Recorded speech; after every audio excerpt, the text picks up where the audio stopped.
Good morning. I'm from Lokmanya Tilak School. Okay, students tell me कि आज आप लोग ने मॉर्निंग मॉर्निंग में सब कितने बजे उठ जाते हैं ये बताइए पहले।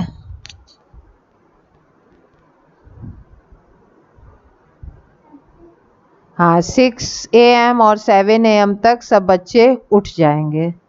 ओके एंड सब बच्चे प्रेयर करेंगे, जो भी करते हैं आप, और क्या करेंगे, प्रेयर करेंगे, अपने पेरेंट की हेल्प करेंगे। ठीक है, सब बच्चे अपनी पेरेंट की हेल्प करते हैं। हाँ, सब बच्चे अपने पेरेंट की हेल्प करेंगे। और नेक्स्ट थिंग कि सब बच्चे टाइमली उठेंगे। थर्ड थिंग कि आप सब लोग क्या कहते हैं, राइटिंग और रीडिंग डेली करेंगे। ओके, रीडिंग राइटिंग डेली करेंगे एंड वाटरिंग योर प्लांट्स, आप अपने प्लांट्स को पानी जरूर डालेंगे। डालेंगे ना सब बच्चे? गर्मी है, सब बच्चे अपने घर के पेड़ पौधों में 2 बार पानी डालेंगे। ठीक है, कितनी बार पेड़ पौधों में पानी डालेंगे? 2 बार, एक बार सुबह, एक बार शाम को। चलिए, अब हम लोग संज्ञा अपने पाठ पर आते हैं। कल हम लोग ने संज्ञा पाठ शुरू किया था। पार्ट 3 संज्ञा, नाउन। आपको पता है जो भी चीज़ें हैं इस दुनिया में, सबका उनका कोई ना कोई नाम है। ये देखिए, ये नाम वाले शब्द कल हम लोग ने पढ़े थे। ताजमहल, महात्मा गांधी, राखी, इस तरीके से ये कई नाम हैं। ये नाम वाले शब्द ही संज्ञा हैं। ठीक है, कोई भी नाम है वो संज्ञा है। इसलिए संज्ञा की परिभाषा इस तरीके से है, किसी भी व्यक्ति, वस्तु तथा स्थान के नाम को संज्ञा कहते हैं।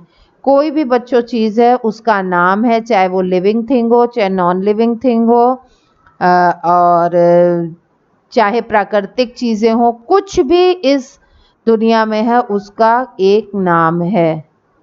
फिर यहाँ पे आ गई बात संज्ञा के भेद की। काइंड्स ऑफ नाउन, इंग्लिश में इसको हम लोग नाउन कहते हैं, हिंदी में हम लोग इसको संज्ञा कहते हैं। इंग्लिश में क्या कहते हैं?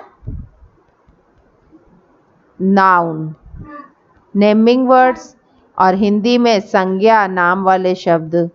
तो संज्ञा जो है वो नाम वाले शब्द हैं, लेकिन संज्ञा के आपकी क्लास में 3 भेद पढ़ाए गए हैं। संज्ञा के 5 भेद होते हैं, लेकिन आप लोग को भी 3 भेद ही पढ़ने हैं। व्यक्तिवाचक संज्ञा, जिसे इंग्लिश में प्रॉपर नाउन भी कहते हैं, जिस शब्द से किसी विशेष व्यक्ति, स्थान तथा वस्तु के विषय में बताया जाता है, उसे व्यक्तिवाचक संज्ञा कहते हैं। उदाहरण, ताजमहल, हिमालय, तमन्ना। तो बच्चों, कई स्मारक होते हैं, तो स्मारक या महल होंगे। और अगर लिखा आपसे कहा जाए कि कल मैं महल गई थी, तो आपके दिमाग में कई महल आ जाएंगे कि पता नहीं कौन से महल गई थी। लेकिन जब आप ताजमहल की बात करते हैं तो आपके दिमाग में आगरा स्थित ताजमहल का चित्र घूमता है। इसी तरह पर्वत कई हैं। पर्वत आपका जाति है, लेकिन हिमालय आपका व्यक्तिवाचक है। इसी तरह तमन्ना है, तमन्ना एक लड़की का नाम है, तो लड़की जातिवाचक संज्ञा है और तमन्ना व्यक्तिवाचक संज्ञा है। इसी तरह जैसे आपसे हम बोलेंगे कि किताब निकालिए, तो आप कोई भी किताब निकाल सकते हैं, तो किताब क्या हो गई? जाति हो गई। लेकिन हम आपसे कहेंगे कि अपनी उद्बोधन किताब निकालिए, तो उद्बोधन क्या हो गया? व्यक्तिवाचक संज्ञा हो गया, है ना। इसी तरीके से हम कहेंगे कि सब लड़के खड़े हो जाएं, तो इस समय वीडियो पे जितने लड़के हैं सब खड़े हो जाएंगे।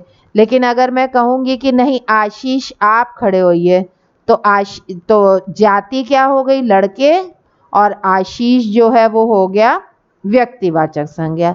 अब बहुत अच्छे से इन दोनों में डिफरेंस पता चल गया, जातिवाचक और व्यक्तिवाचक संज्ञा में क्या फ़र्क है। कुर्सी कई होती हैं, नीली कुर्सी, लकड़ी की कुर्सी, प्लास्टिक की कुर्सी, है ना, नीली कुर्सी, प्लास्टिक की कुर्सी, तो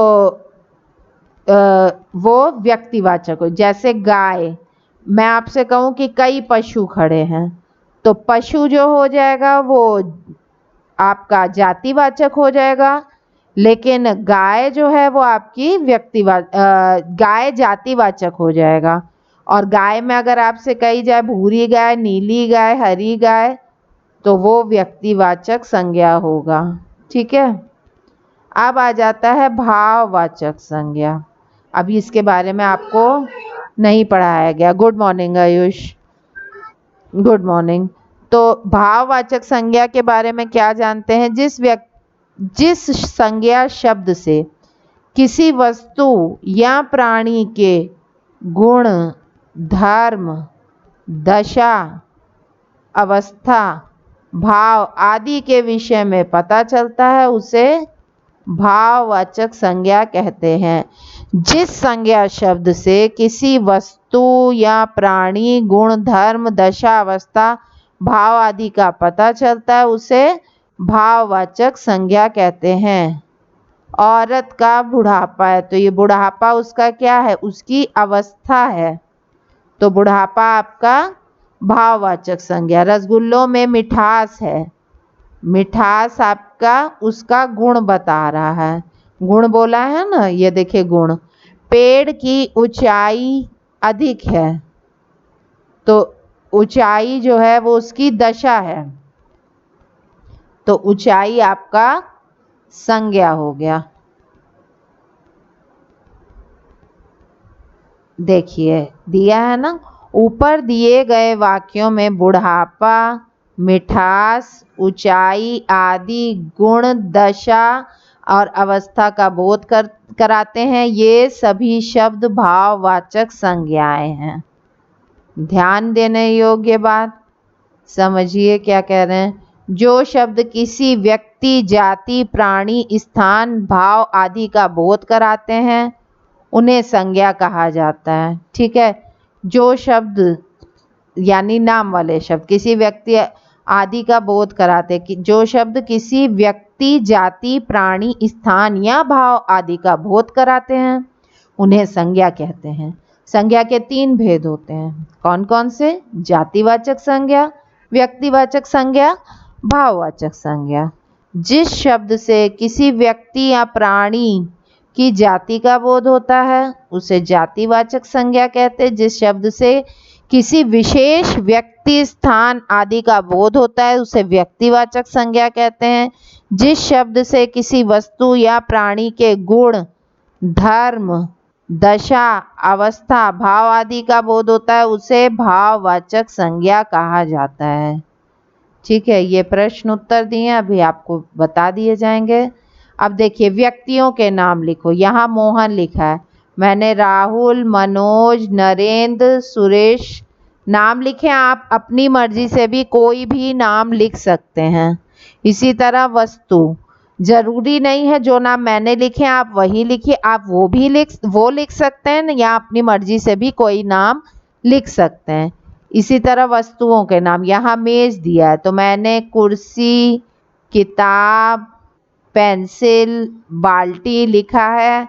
आप और भी कई वस्तुएं घर में रहती हैं, या आप किसी का भी नाम लिख सकते हैं। अब देखिए स्थानों के नाम, इलाहाबाद, आगरा, लखनऊ, मथुरा। मैंने 4 जगह का नाम लिख दिया है। आपको ये नहीं लिखने हैं, आप दूसरे दूसरे नाम लिख सकते हैं। और फलों के नाम आपको पता है, गुड़ों के नाम आपको पता है, ये सब आप अपने से लिख सकते हैं। ठीक है। सब बच्चे इसको अपने से करेंगे। कॉपी वर्क में क्या करना है? डेट डालनी है। पाठ 3 शुरू, संज्ञा, संज्ञा किसे कहते हैं, कितने भेद होते हैं। ठीक है। आवाज अब आ रही है?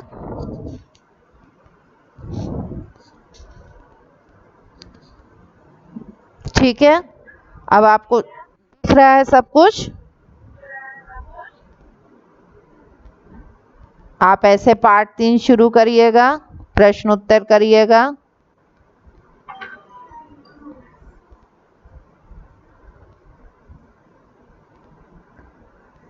फिर ये 4 प्रश्नों के उत्तर हैं, इसे आपको करना है। कॉपी वर्क में आज कर लीजिएगा, बुक वर्क भी अपना कंप्लीट कर दीजिएगा। चैप्टर 3 तक आपका बुक वर्क कंप्लीट हो जाना चाहिए। Okay children, good day.